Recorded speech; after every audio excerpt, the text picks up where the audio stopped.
Directly to jail again. Either you're cheating or this game is rigged. Fine. Who was Fannie Lou Hamer? From Megan. Well, on August 22, 1964, a lot of Americans were asking that same question. That night, they turned on the TV to see Hamer on every news program. She looked like a nice middle aged lady, somebody's mom or your neighbor. But in her home state of Mississippi, she was well known as a fierce voting rights advocate. For the past 2 years, she'd been fighting to get African Americans access to the polls. The Constitution said that the right to vote couldn't be denied due to race. But southern states have found sorts of ways to get around the law. Stripped of the right to vote, black southerners had no voice in a racist system. To try to fight it, you face jail time, and intimidation, and violence. Hamer had experienced it all, and in that night, she shared her story, and it was just a few minutes long but full of hardship and brutality. And the viewers who never heard of her before wept. And overnight, she went being from a local activist to a national civil rights leader. Hamer was born in Mississippi in 1917, the youngest of 20 children. Her grandmother had been enslaved, and her parents, like many descendants of enslaved people, were sharecroppers. A plantation owner rented them farmland in exchange for a share of the crops, but he also charged high rates for tools and other expenses. So like most sharecroppers, they were constantly in debt. Hamer had to leave school after 6th grade, but to help her family in the fields. As an adult, she earned a position of responsibility on a plantation. She recorded each farmer's harvest and tried to get them their fair share. Then, and in August 1962, the members of the Students' Nonviolence Coordinating Committee, or SNCC, visited her church. All around the country, the civil rights movement was heating all the way up, and it's one of its major players. It is students, activists, and local community leaders but to join the fight. In Mississippi, they focused on registering black voters. They told the congregation they could sweep out racist officials. Hamer was stunned. She didn't even know that she had the right to vote. So when they asked her volunteers to register to vote, she raised her hand all the way up high. No, it wasn't that simple. And an angry crowd gathered at the courthouse to meet the 18 volunteers. They tried to scare Hamer and the others from even trying to register. But the volunteers stuck together and made their way in. Inside the courthouse, the clerk was no more welcoming. He demanded the group to pass a test before registering. They were asked to explain a legal clause about the ex facto laws. Exactly, that was the whole point of literacy tests, to be nearly impossible to pass, so clerks can refuse anyone the right to vote. They also demand a poll tax, a fee meant to discourage would-be voters. No surprise, all the SNCC volunteers failed the literacy test. And on the way home, their bus was stopped by the police. They said its yellow color was illegal. Hamer sang a song to keep the group's spirits up until they were let go. That night, she was fired from her job and evicted from her home.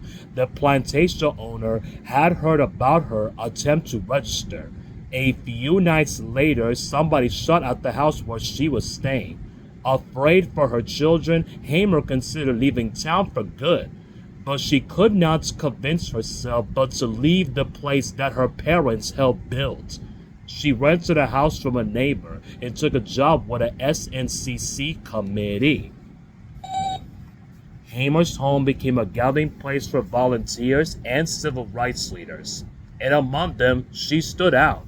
She wasn't male, young, well-educated, or a middle class. She knew what poor black families endured because she lived it.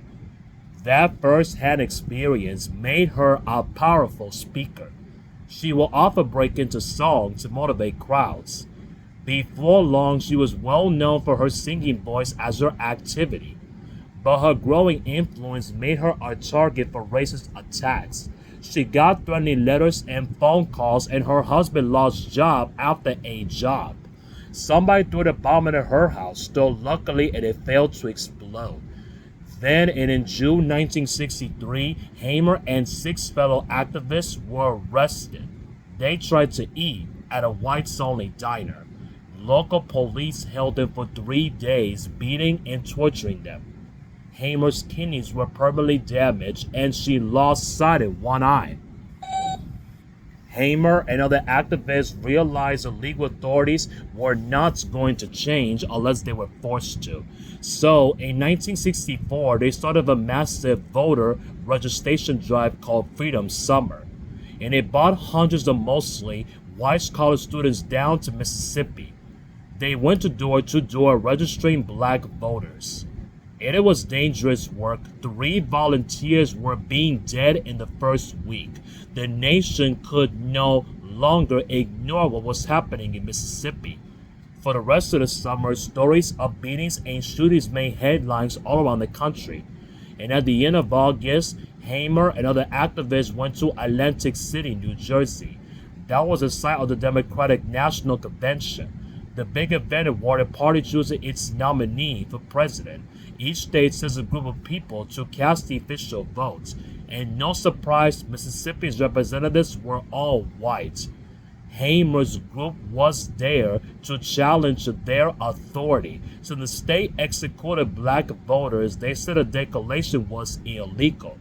There are Mississippi Sioux representatives, and they have voter registrations to prove it.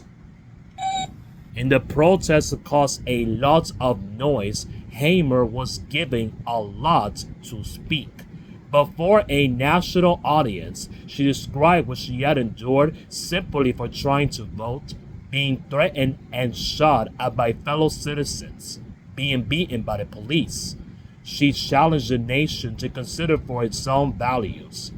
Hamer, is this America, the land of the free, of the home of the brave, where we have to sleep with our telephones off of the hooks, because our lives be threatened daily, because we want to live in a decent human beings in America. Her testimony replayed on the news for days. No, Hamer and her group were not seated at the convention. But a year later, President Lyndon Johnson was signed the Voting Rights Act of 1965, and it outlawed all kinds of barriers to voting, like literacy tests and poll taxes. And at the convention in 1968, Hamer was chosen to be an official Democratic National Convention delegate. She received a standing ovation. Hamer's activity continued way past her primetime moment. She fought for women's rights and protested in the Vietnam War and ran for office several times. She founded a Freedom Farm, a cooperative to help black farmers to climb out of poverty. And when she died in 1977, she was buried there. Yeah, I guess it is your turn to roll.